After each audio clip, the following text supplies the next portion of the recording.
today. Welcome to the channel. Today we are going to talk about mixing muddy colors, or rather trying not to mix muddy colors. But first we're going to talk about how you make muddy colors so you can avoid it. So if you're working on your palette, you can make muddy colors sometimes just by mixing your colors too thoroughly.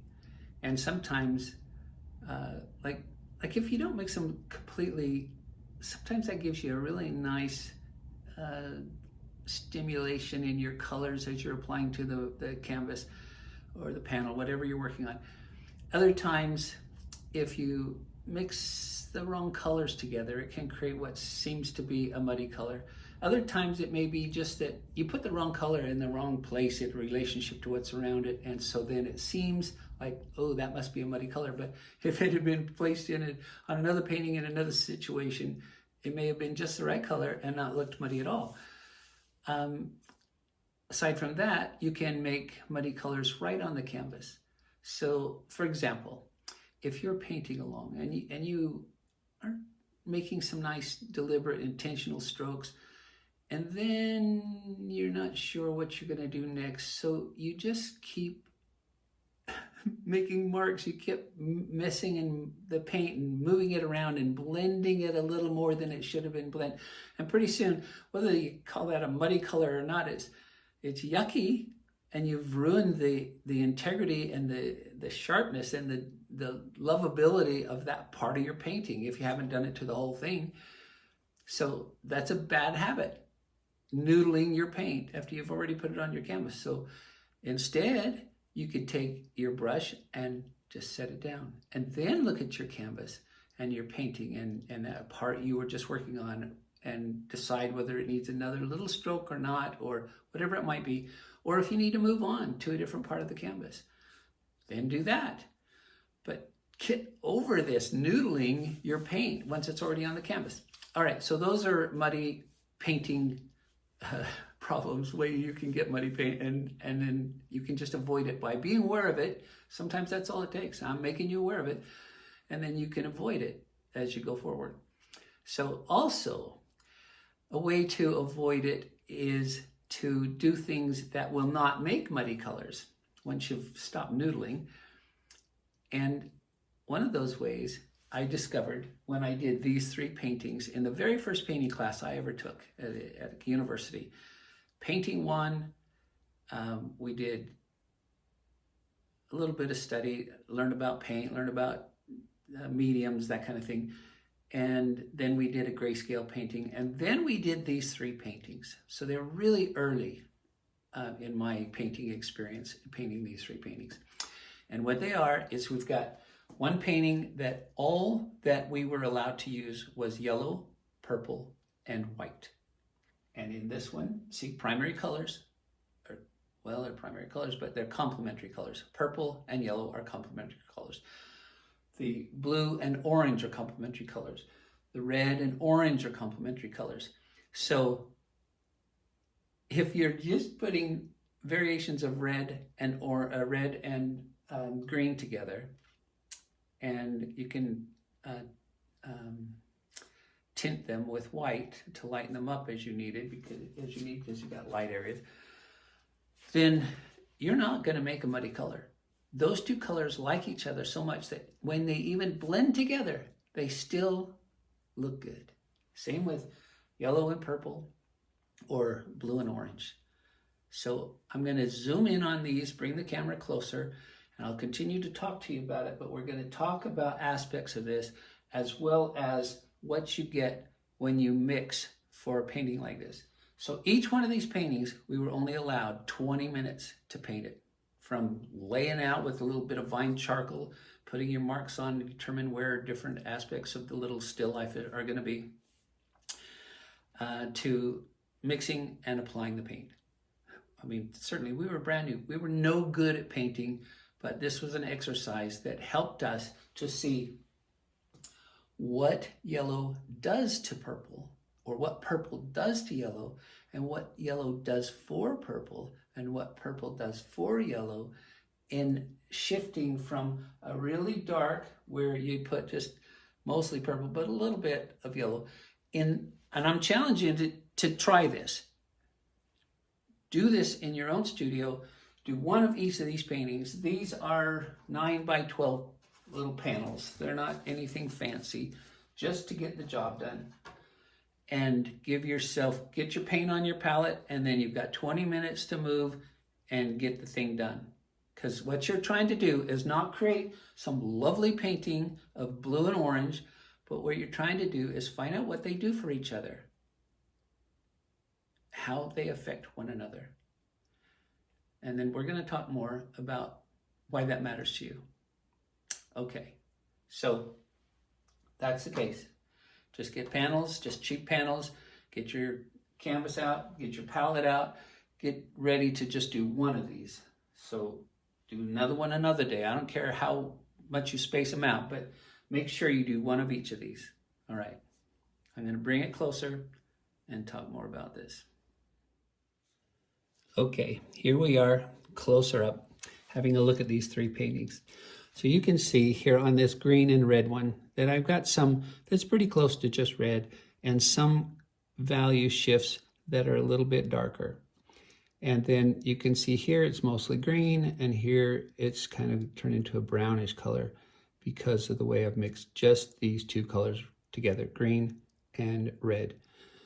We've lightened it up with some white. I mean, we're painting these fast, so I didn't really cover the canvas very well here. By the time I was done painting the principal items, it was just a matter of trying to cover something in the background. That's fine. It's just a quick project to get an idea of what's going on here. With blue, we can see that we've got these colors muted down and we've got this kind of grayish tone. I'm not exactly sure how I got this pale gray with these 2 colors, but clearly I must have done it. And then a little darker version here. And then with the blue and a little bit of orange, it gets pretty dark. So you just have a variety of tones.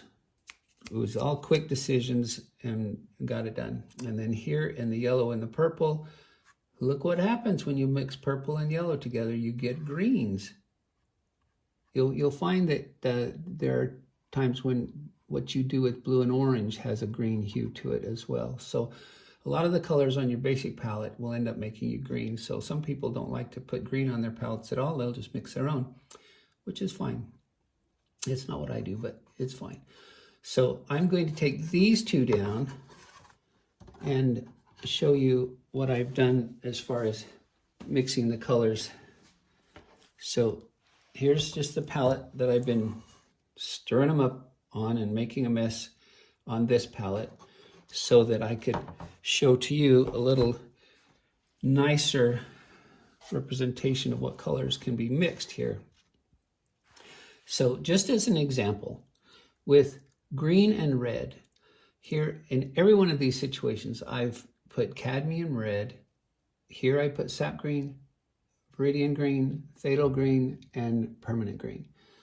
So you can see that it doesn't change that much. So whichever green you have, and you have a basic cad red, you can get a variety of colors to make the variations of value and tone for a painting such as this. Or later on, or now if you're painting more complicated paintings, you can see how cad red with a little bit of sap green makes a little bit darker cad red. And add a little more green, you get a darker brown. Looks like I didn't finish these 2, bringing those down. I apologize for that. But here, cad red with a little bit of viridian green just gets a little darker than what it was here as cad red. And then as we add more viridian green here, it gets to this deeper red-brown, and then a kind of a middle between the 2 brown kind of a color, and even darker with less red. So here we have a little bit of green in red. Here we have a little bit of red in green. But look at these different colors that we're getting as we move down in here, kind of taupe colors. We have a similar thing happening here. These 2 are kind of similar.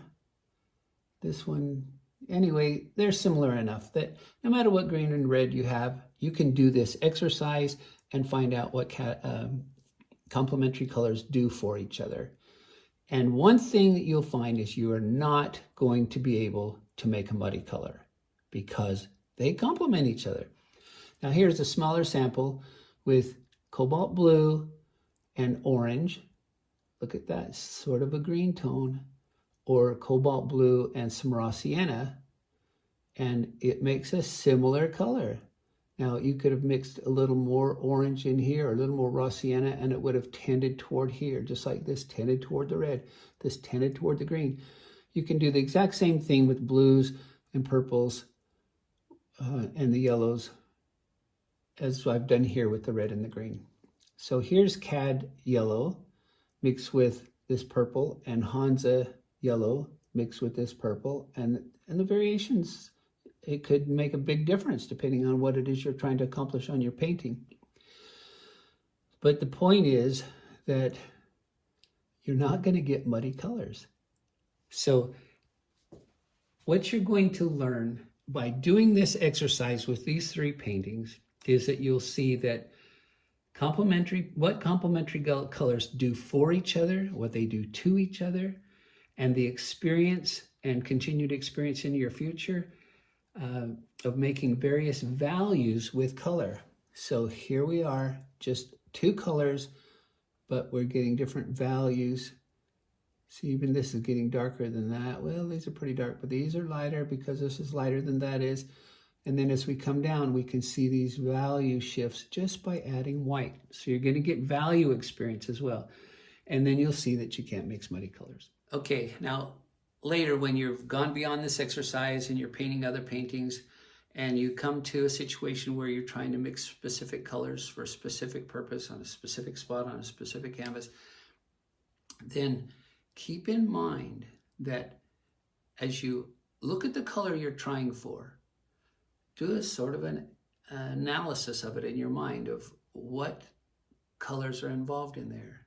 And if there's a tendency toward blue, or a tendency toward purple, or a tendency toward red or green, then have it in your mindset that, okay, that's where I can start. I can put some of that color down, and now I'll add a little bit of its complement, and then you can shift from there. You can change it as much as you want with various other things added to it.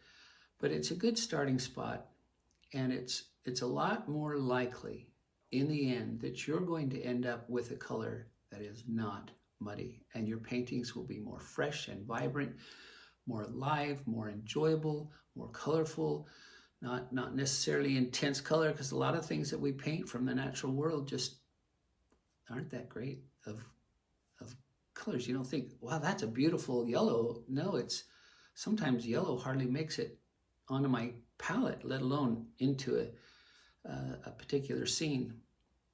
However, if you use this mindset, you're very likely to have little to no problem with muddy colors.